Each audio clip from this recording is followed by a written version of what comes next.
कांग्रेस ने डॉक्टर मनमोहन सिंह जी की मृत्यु पर भी राजनीति करने का प्रयास किया। क्या नेहरू गांधी परिवार इस स्तर तक गिर जाएगा? कांग्रेस के अध्यक्ष सीताराम केसरी जी को एक तरह से कपड़े फाड़ धोती उतार के कैसे बाहर फेंक दिया था। ये राजनीति हर बात पे करते हैं, लेकिन किसी की मृत्यु पर भी राजनीति करें, इससे बड़ा दुर्भाग्य क्या होगा।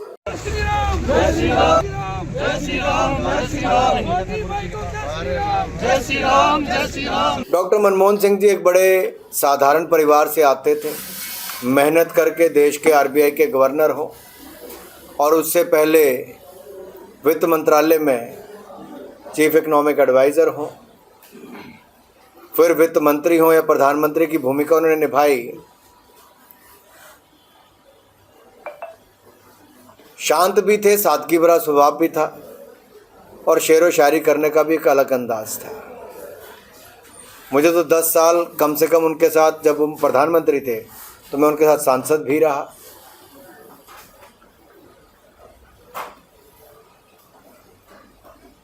मुझे दुख एक बात का है कि कांग्रेस ने डॉक्टर मनमोहन सिंह जी की मृत्यु पर भी राजनीति करने का प्रयास किया।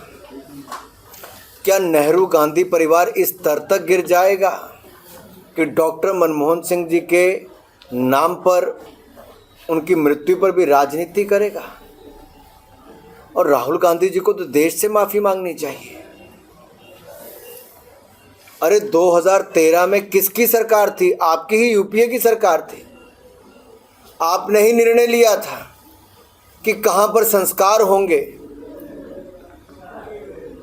लास्ट राइट्स कहां पे होंगे, इन्होंने ही निर्णय लिया था। जबकि मोदी सरकार ने आकर कैबिनेट मीटिंग बुलाकर जहां एक और उनको श्रद्धांजलि दी, वहीं पर उनका स्मारक बनाने के लिए जगह की मंजूरी दी। ट्रस्ट सोसाइटी बने उसकी अनुमति दी और उसको बनाने की प्रक्रिया की शुरुआत की। और स्वयं प्रधानमंत्री, गृह मंत्री, राष्ट्रपति देश की सब वहाँ पर मौजूद थी। लेकिन कांग्रेस ने इसमें भी राजनीति करने से पीछे नहीं हटे। मेरा सवाल सोनिया गांधी जी से है और श्रीमान राहुल गांधी जी, हो सके तो जवाब दीजिए। स्वर्गीय नरसिम्हा राव जी जो पूर्व प्रधानमंत्री हैं, आपके परिवार ने, आपकी पार्टी ने उनका संस्कार भी दिल्ली में नहीं होने दिया। क्या उनका पार्थिव शरीर कांग्रेस के मुख्यालय पर गया था? और दूसरा उदाहरण, कांग्रेस के अध्यक्ष सीताराम केसरी जी को एक तरह से कपड़े फाड़ धोती उतार के कैसे बाहर फेंक दिया था कांग्रेस के मुख्यालय से। उनकी मृत्यु पर क्या हुआ?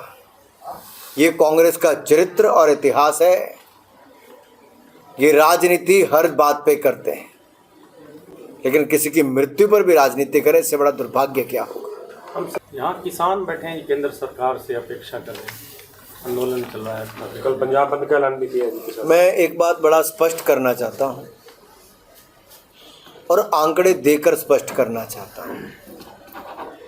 कई बार क्या है, बगैर आंकड़े और बगैर तर्क के जब बात होती है तो एक तरफी जाती है। किसान के हितों की रक्षा किसने की? यूपीए की 10 साल सरकार रही। यूपीए की 10 साल की सरकार में जितनी धान की खरीद हुई या फिर जितनी बाकी अन्य अनाज की खरीद हुई हो, उससे 2 गुना से ज़्यादा खरीद भारतीय जनता पार्टी की सरकार में हुई। और मूल्य भी मैं अगर आपको बता दूं तो कांग्रेस ने 10 साल में 5.5 लाख करोड़ रुपया एमएसपी पर खर्च किया, भाजपा ने 18.5 लाख करोड़ रुपया खर्च किया। कितना अंतर है? 3 गुना। दूसरा, गेहूं धान की खरीद पे देखोगे तो कांग्रेस ने जहां एक और 2,80,000 करोड़ रुपया खर्च किया, उन्हें 12 लाख करोड़ रुपया खर्च किया गेहूं। इतना अंतर है। फिर बैंकों से 2013-14 में किसान को 7,20,000 करोड़ रुपया मिला, हमने पिछले साल 21 लाख करोड़ रुपया दिया है, 3 गुना ज़्यादा दिया। कांग्रेस के समय सिंचाई पे नाम मात्र पैसा सैकड़ों करोड़ रुपए खर्च हुआ, हमने 15,000 करोड़ रुपए खर्च किए। कांग्रेस के समय बजट 25,672 करोड़ रुपया था, हमारा बजट 1,28,000 करोड़ रुपया है। 1,28,000 करोड़ रुपया एक साल का, 1 लाख ज़्यादा, 1 लाख करोड़ ज़्यादा बजट है। और यही नहीं, कांग्रेस ने कर्जा माफ़ी के नाम पे 30-40 हज़ार करोड़ रुपया खर्च किया, जो बड़े बड़े धन्ना सेठ किसानों की मर्जी, कर्जे कुछ के माफ़ हुए, बाकियों के हुए ही नहीं। हमने 3,60,000 करोड़ रुपया अब तक पीएम किसान सम्मान निधि में किसानों के खातों में डालने का काम किया। ये जो आप जगह जगह ट्यूबवेल देखते हो ना, सोलर पंप लगे हुए कुसुम योजना में, ये भाजपा की देन है। मैं आपको अनेकों उदाहरण गिना सकता हूं जहां किसान के हित में हमने किया। ये कांग्रेसियों ने दुष्प्रचार किया कि एमएसपी खरीद बंद हो जाएगी। मैं आपसे पूछता हूं, सारे मीडिया के लोग बैठे, क्या एमएसपी खरीद बंद हुई? हरियाणा में हमारी सरकार ने तो कई गुना ज़्यादा किया, अल्टरनेटिव खेती को प्रमोट किया है। नहीं तो क्या किसी के इशारे पे ही आंदोलन चल रहा है, आपको ऐसा लगता है? ये तो आपको समझना है भाई, पूरे देश भर में कहीं नहीं है, पूरे देश में कहीं नहीं है। एमएसपी खरीद आज भी हो रही है, पैसा बेहतर मिल रहा है। और ये पंजाब की सरकार, जो आम आदमी पार्टी की सरकार, ये कहते थे अगर कोई और नहीं खरीदेगा तो हम सारी फसलें खरीदेंगे। मैं खुली चुनौती देता हूँ भगवंत मान और अरविंद केजरीवाल जी को। कितनी फसल खरीदी इन्होंने राज्य की सरकार ने, राज्य की सरकार के पैसे से, और कितने इन्होंने वहाँ पे खरीद केंद्र बनाए और कितनी उनको स्टोरेज की सुविधा बनाई, जरा बताएं देश को। इनके पास जवाब कोई नहीं है। केवल किसान के नाम पे राजनीति करना उचित नहीं। हमने किसानों को 1.5 गुना आय कम से कम दी है। डॉक्टर स्वामीनाथन कमेटी की रिपोर्ट को हमने लागू किया, कांग्रेस ने 10 साल लागू नहीं किया, हमने किया है। लागत प्लस 50% मुनाफा कम से कम हम देते हैं, और समय से पहले हम सारी फसलों के जो दाम बड़े होते हैं उसको तय करते हैं, जो फॉर्मूला के अनुसार उसको लागू करते हैं। दिल्ली चुनाव में भाजपा के लिए क्या संभावनाएं देख रहे हैं? जैसे हरियाणा महाराष्ट्र जीता वैसे दिल्ली जीतेंगे। दिल्ली के अंदर अरविंद केजरीवाल लगभग लगातार बीजेपी को घेर रहे हैं कि ये बीजेपी जो है वोट काटने की कोशिश कर रही है लोगों पे। अरविंद केजरीवाल जी के अब जनाधार खत्म हो चुका है। ये पहली ऐसी सरकार है जिसका स्वास्थ्य मंत्री जेल में, जेल मंत्री जेल में, आबकारी मंत्री जेल में, शिक्षा मंत्री जेल में, शराब मंत्री जेल में, उप मुख्यमंत्री जेल में, मुख्यमंत्री जेल में, 15 विधायक, 8 मंत्री, 1 सांसद जेल में। यह आज़ादी के बाद एक ही पार्टी ने अगर भ्रष्टाचार का रिकॉर्ड तोड़ा है तो अरविंद केजरीवाल और आम आदमी पार्टी ने तोड़ा है। क्या जनता से वोट लेंगे साहब?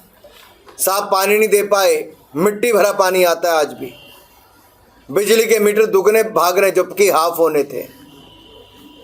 जो मोहल्ला क्लिनिक की बात करते हैं वहाँ पर कुत्ते सोए होते, कोई जानवर सोए होते हैं, दवाई के नाम पे बच्चे मर गए। और जिन अस्पताल कोई नया और स्कूल नहीं बना नहीं पाए, आज 70% लोग प्राइवेट अस्पतालों में जाने के लिए मजबूर हो गए अरविंद केजरीवाल की सरकार में। 10 साल से इनकी सरकार थी, महिलाओं को 1000 रुपये महीना नहीं दे पाए। पंजाब आपके साथ लगता है, पूछिए पंजाब को 2 साल हो गए, क्या दिए वहाँ पे पैसे? किसी महिला को नहीं दिए 1000 रुपये। और अब चुनाव आया तो नौटंकी शुरू कर दी। दिल्ली में पहले कहते थे कि पंजाब से प्रदूषण आता है, पराली जलती है, अब तो पंजाब में इनकी सरकार है, क्यों नहीं बंद करवा पाए?